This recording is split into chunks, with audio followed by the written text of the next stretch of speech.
Dans l'épisode précédent. Maintenant que j'ai accès à la base de données, je vais pouvoir me venger sur tous ceux qui m'ont niaisé sur ma calvitie. La seule façon qui me permettrait de sortir d'ici avec ma grosse clé USB de 10 cm, c'est me la rentrer dans l'anus. Dans l'avion du retour, un de ses collègues lui fit une remarque. Je ne t'ai jamais vu dormir sur ce vol.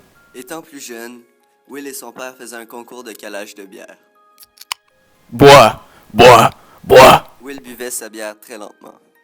Tu es le pire enfant de 8 ans. En plus, tu n'es pas capable de boire ta bière. Il le frappa.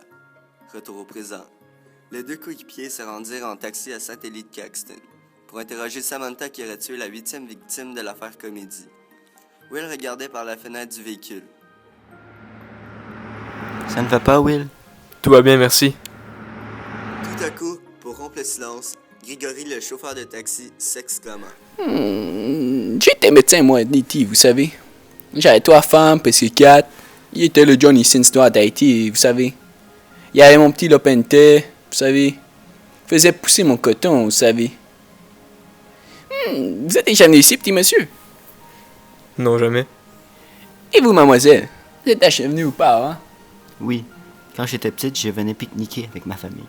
Ils arrivèrent à Saint-Élie-de-Caxton et s'arrêtèrent devant un bar où un homme les attendait. Will paya Grigory et ils sortirent du taxi. Bonjour, bonjour, je suis l'ancien shérif. Je voulais vous prévenir que mes hommes et moi ne seront pas dans vos pattes. La bataille est finie.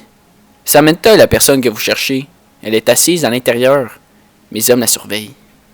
Merci, shérif. J'apprécie que vous ne mettiez pas dans nos pattes. Will et Nancy tentèrent de rentrer dans le bar. Mais un homme de 6 pieds 9 pouces doté d'une masse dans les environs de 90 kilos muni de gigantesques deltoïdes inhumains leur bloquait l'entrée. Son nom, Captain Xav Thorne. Excusez-moi, mon jeune homme, mais nous devons rentrer, alors s'il vous plaît, veuillez disposer. Oh, mille excuses, monsieur. Vous devez être le grand Will. Tellement entendu parler de vous et de vos fameuses réussites dans le domaine musical. Mais dites-moi pourquoi avoir arrêté votre carrière de chanteur. Est-ce parce que vous vouliez devenir policier? Taisez-vous, je veux pas entendre parler de ça. C'est une grotesque expérience. C'est maintenant derrière moi. Le colosse se mit le doigt sur la bouche pour montrer qu'il se taisait. Il se déplaça 10 mètres vers la gauche pour que les deux policiers puissent rentrer. Ils entrèrent finalement dans le bar et virent un homme, ressemblant drôlement à une femme assise entre deux policiers. Nancy s'approcha de l'homme et vit un cadavre gisant par terre. Nancy pointa l'homme assis. C'est lui, Samantha? Oui, c'est lui. À moins que vous ne parliez du mort, celui-là, il s'appelle Mike. D'accord. Laissez-nous avec Samantha. Les deux policiers acquiescèrent et se dirigèrent vers la porte lorsque Will arriva aux côtés de Nancy. Qu'est-ce que j'ai manqué d'important? Où est-ce que tu étais? Mais non, tu n'as rien manqué. Seulement le fait que Samantha est un homme et que le mort s'appelle Mike. Samantha, c'est un homme. Dis donc, tes parents voulaient vraiment que tu te fasses intimider, c'est ça? Samantha se releva la tête et regarda Will. Samantha n'est pas le nom que mes parents m'ont donné. Quand j'étais petit, on m'appelait Jérémy. Mais j'ai dû changer mon nom et mon apparence car je me suis mis dans le pétrin en poursuivant tous les humoristes du Québec. Will comprit. C'est toi le petit Jérémy! Mais que fais-tu à Saint-Élie-de-Caxton?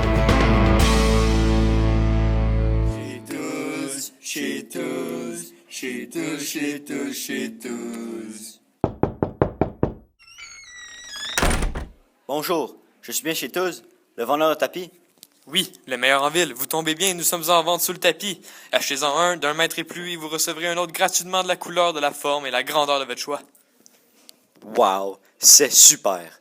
Je vous en achète un tout de suite.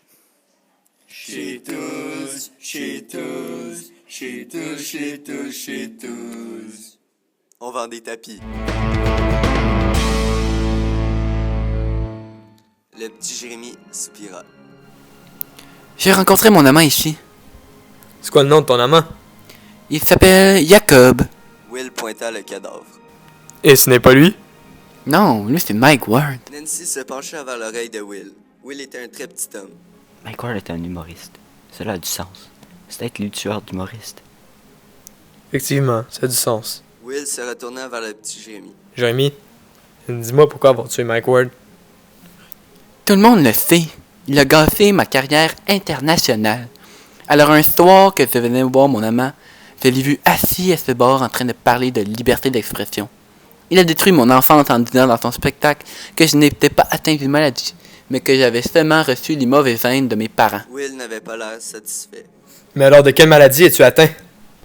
Il avait raison, je suis tout simplement affreusement laid. On s'éloigne du sujet principal. Avez-vous tué Peter McLeod?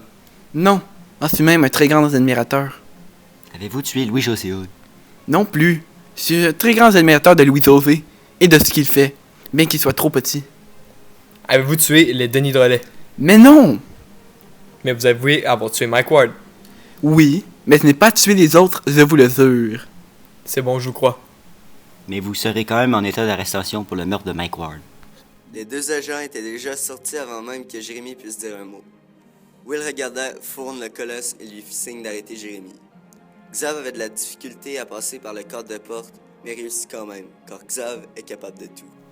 Eh bien, Nancy, on s'en va à Thetford Mines. Pourquoi?